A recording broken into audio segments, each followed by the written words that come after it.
bro, what is this? Like take 6 or 7 or I don't know. I forgot. But no, I'm serious. I tried to run through this intro so many times and I just messed up every single time. And I forgot. I had something prepared for this segment, but I forgot what it was. You know what? I don't care anymore. Let's just get on with it.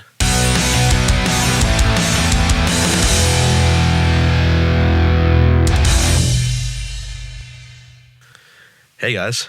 Wow, so this is pretty new. All of a sudden, I'm in a booth. Not really a booth. I call it the booth because it has a microphone and a laptop, but I am in my bedroom recording the first episode of this podcast. The podcast you're listening to now is titled This Week in Shenanigans with Michael Wong. In case you couldn't get that from the title, my name is Michael Wong. I'll be your host for this podcast. And let me tell you a little bit about this podcast and what it's going to be about. In case you didn't read the description, one of my biggest problems with the news nowadays, a problem that I'm sure you also see, is that it's so sad and depressing and all of that. It causes a lot of people to either just not watch the news, or for others, it can be a source of division, source of disagreement. And I just really don't like that. I can't change the news to make it all better news, but what I can do is try to make y'all laugh a little bit. Every now and then, news comes up and people will go crazy over it. But in real life, it's never really that serious. Like, you shouldn't be like yelling at each other and ending friendships over an issue so trivial as what I've seen other people end friendships over. So basically, this podcast is going to be telling you the latest news and actual news, sports, whatever else, but it's also going to provide a comedic twist. Like a comedic twist so that y'all can just learn to take your life a little less seriously. Stop and laugh a little bit. I think if everyone laughed a little more, then the world would just be so much of a better place. By the way, this whole podcast is going to be entirely candid, entirely unscripted. The only thing I have to work off of is a basic agenda of what I'm going to talk about for this episode. So you're going to hear me say the word and a lot, but it's all part of the experience. I don't want to write an actual script, otherwise I'm going to sound like super robotic, and I know none of y'all want to hear that. So I just thought that this would be a more enjoyable experience for us all. Something a little less upright, if that makes sense. It's a little something more like just us sitting in conversation, talking about whatever. I hope you enjoy. And with that, let's get into the actual content. First thing we're going to talk about is actual news. Before we get into this segment, I just want to give a little bit of a disclaimer. I do realize that some news is about some pretty sensitive topics and that some of these topics we shouldn't be joking over. I will draw that line where that is. I will use my better judgment to determine when I should and should not make a joke about a certain topic. Anyways, with that, let's get into it. So on that note, some serious news to lead off. Ozzy Osbourne, legendary singer of Black Sabbath, whom, as we all know, passed away on July 22nd. His cause of death was just revealed. He died of A, an out-of-hospital cardiac arrest, B, acute myocardial infarction, and C, coronary artery disease and Parkinson's disease with autonomic dysfunction. These are all some pretty common health issues when you get up to his age, but let's just appreciate that while many of his colleagues ended up having their lives taken early by drug overdoses or other things like that, Ozzy was able to live a very long and fulfilling life. Now, I wanted to address some other things. There's a lot of people on the internet who are either like rebuking Ozzy or glorifying Ozzy for his alleged satanic beliefs. But what a lot of people aren't talking about is that according to several sources close to him, including his family, Ozzy allegedly reaffirmed his Christian beliefs on his deathbed. And if that's the case, then I don't know what everyone who is on that whole satanic Ozzy train is going off about. Yeah, it's just a train full of people saying a bunch of crazy stuff that isn't necessarily true. A crazy train, if you will? I'll see myself out now. Anyways, one funny thing that I like to think about is when Ozzy gets to heaven, he's going to see that bat whose head he bit off that one time. And that bat's going to be like, oh, meet me in the parking lot or whatever. Wouldn't that just be funny? Let's just take a moment to think about that. All right, moving on to other world news. Let's see, what did I write down here? Oh, mystery disease infecting thousands in China. Oh no. Well, that seems kind of familiar. Anyways, if this makes anyone feel any better, this disease is not a respiratory disease like COVID was. This is rather a mosquito-borne disease called chikungunya. It is spreading in China's province of Guangdong.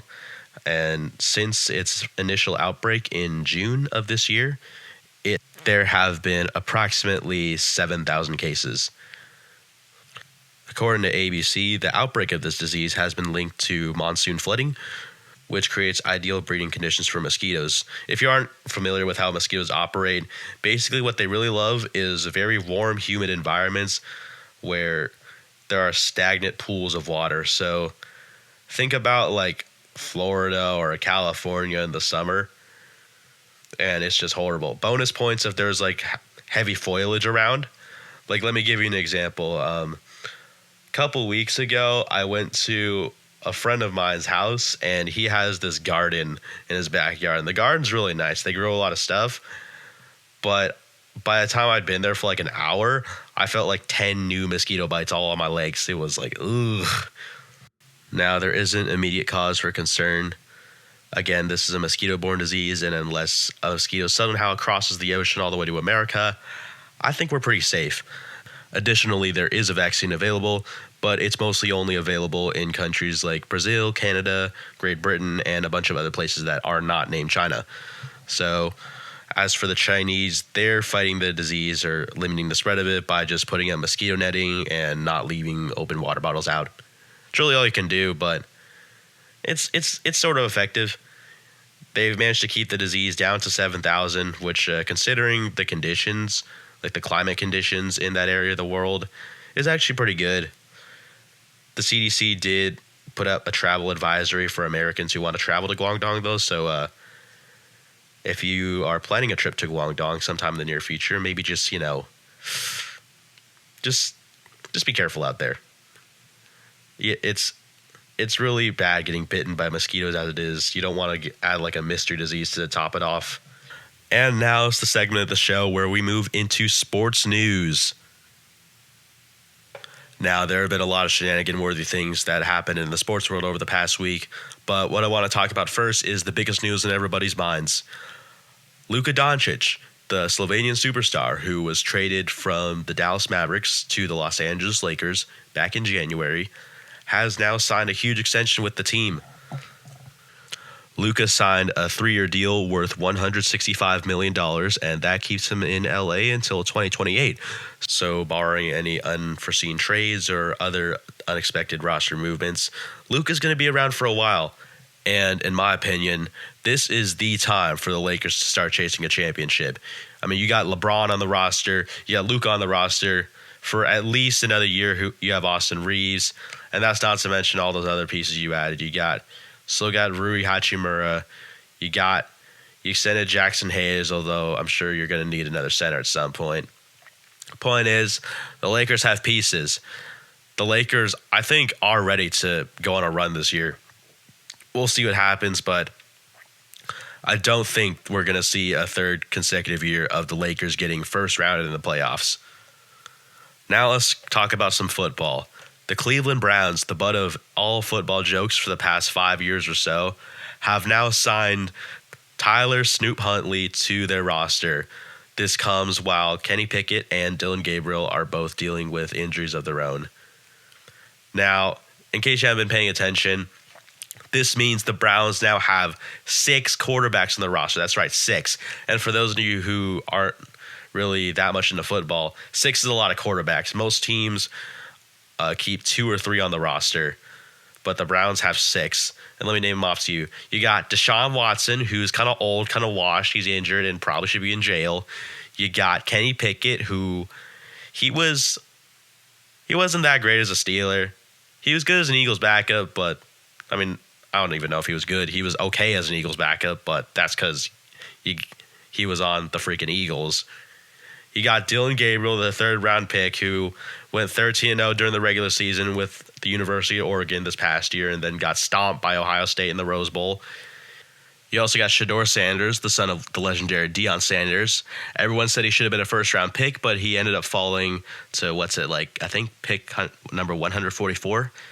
I don't know. The reason why it was something because of his attitude or whatever. You got Joe Flacco, who one could argue is the only good quarterback on the roster at the moment. He led the Browns to an 11-6 record and a playoff appearance in 2023. He walked in free agency, signed with the Colts in 2024, but now he's back. They say he's most likely to be the week 1 starter. And now you got Tyler Huntley, who has been riding a lot of benches throughout his career, most recently that of the Miami Dolphins, and he got some pretty extended playing time while their quarterback Tua Tagovailoa was dealing with that whole concussion thing. And I'm not opposed to Tyler Huntley himself. He's a great backup. He's great to have him in a supporting role. But I just question why the Browns feel the need to have so many quarterbacks. And I get it. You don't like the fact that you're spending all that money on Deshaun Watson, but it's still just so weird. You really only need Joe Flacco and one other guy, but they end up trading for one, they drafted 2, and now they signed another one. It's just strange. And this is the reason why the Browns aren't going to go anywhere far, anywhere soon. The state of NFL football in Ohio isn't great, and I mean, the Bengals aren't that great either. You got, top 5, top 3, possibly top 1 offense in the league, and you got a bottom tier defense. You know why there's so many astronauts from Ohio? It's because of the NFL football there is so bad that you just want to get as far away from it as possible. Dang. However, I'm not going to spend this whole episode being critical of the Browns because rookie quarterback Shedeur Sanders was able to shine during Friday night's preseason matchup against the Carolina Panthers. He had a shaky start, commanding 2 drives that ended in punts and another that ended in a turnover and downs. But going down the stretch, he started to heat up.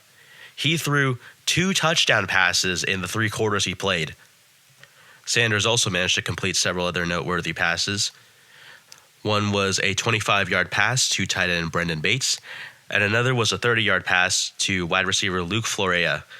He actually caught that pass with one hand, which I think is more of a statement to the wide receiver skill, but still a pretty impressive feat nonetheless.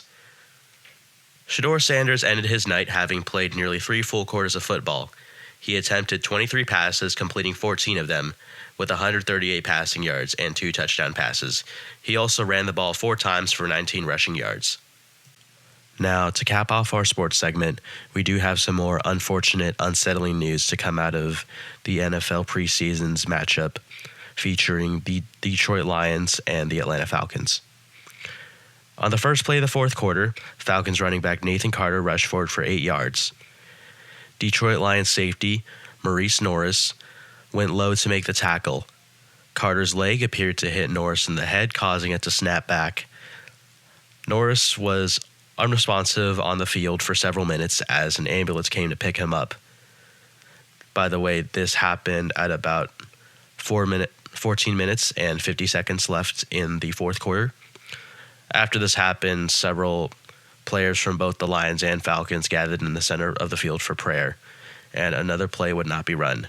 The clock ran down to about 6 minutes and 30 seconds until the game was suspended.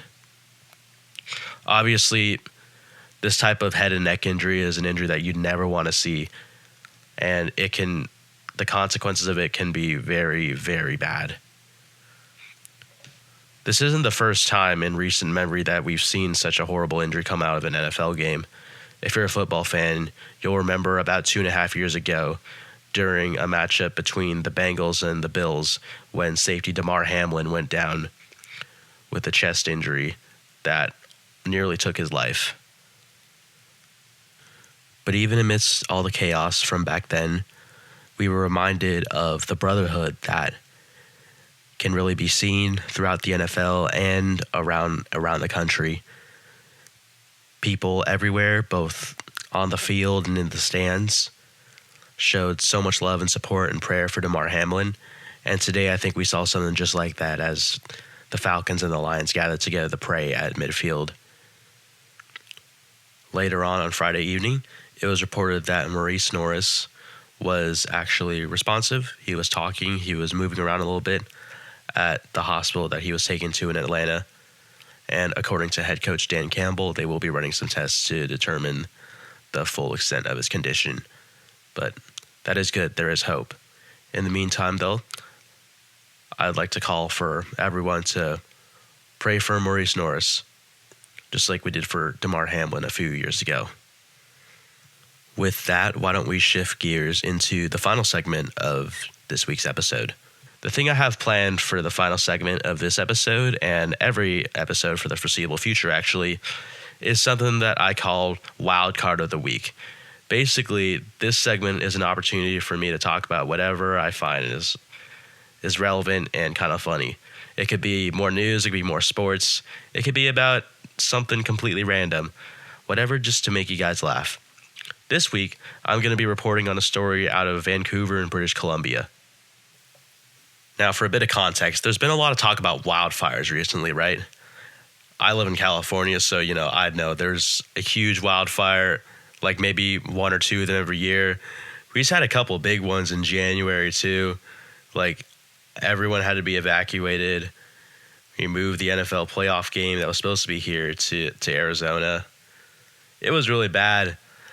And then a lot of people talk about what's causing wildfires. We talk about like down power lines. We talk about climate change. We talk about lightning strikes, all very reasonable causes. But I don't think anyone ever anticipated a fire being started by the following. According to CBS, a bird was blamed for dropping fish on a power line, sparking a, quote, heavy fire in Canada. Local firefighters were reported to have found a charred fish on the ground as a brush fire raged in Ashcroft, Canada, which is a very small municipality, maybe close to Vancouver, not that close. A bird was carrying this fish and I guess apparently got tired, dropped the fish onto the power line, causing the fire.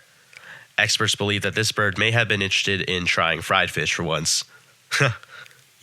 There was no one injured in this fire, nor was there any significant property damage, but it's kind of morbidly funny to think about. What if there was? What if a bird dropping a fish onto a power line was the cause of an actual wildfire disaster that caused some actual property damage and some actual evacuations to happen? I'm going to try to illustrate this for you the best I can. Let's imagine that there's a family in British Columbia had to evacuate their home because the flames are approaching. And the kid is all like, Daddy, why do we have to leave? Why is this fire burning? And the dad's like, well, son, birds are kind of dumb. Oh, man. It's okay to laugh, by the way. No one got hurt, but still. There's just this little evil part of me that's like, man, what if something actually happened? Oh, well, thank you guys for tuning in.